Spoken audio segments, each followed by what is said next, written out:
What's up everybody, my name is Austin, you're watching the Powerstroke channel. Before we start today's video, please hit that like button, subscribe, and share this video. First off, I want to say thank you guys so much for how many subscribers we gained in the past 2 weeks. We're at 275 is what I looked at last time, and over 10,000 video views total. The channel blew up in this last week and it had me so excited and I could not stop watching my YouTube grow.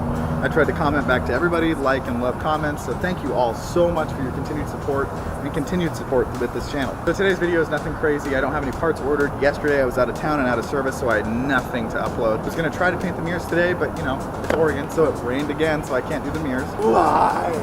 So hopefully next weekend I can paint the mirrors finally. I want to color match them so bad. I'm going to order a couple other fun parts, about rock lights maybe, and some other mods. I definitely need to do headlights. I know that's a very, very common request, so I'm going to try to do that very soon. It would definitely help the truck a lot. And possibly washing this thing, as you can see, this is, wow, it is filthy. Believe it or not, I actually washed it last weekend. So I have a couple video ideas that are going to be coming out soon. I just need to get some time and money to do it. But this week's video is going to be some exterior shots of the truck, some holes in it, and what it sounds like with the new exhaust, because I didn't really do that justice in last week's video. I just kind of ran out of time and I wanted to get that video out for you guys. So I'm going to kind of fill you in with the sound. But again, thank you guys so much for watching. Please subscribe, please hit that like button and share this video.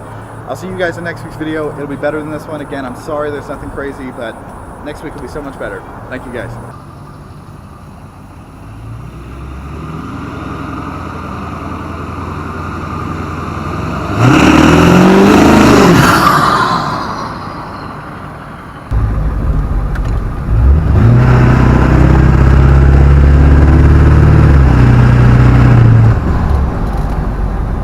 As you guys can see, it is so much louder inside the cab with the windows down.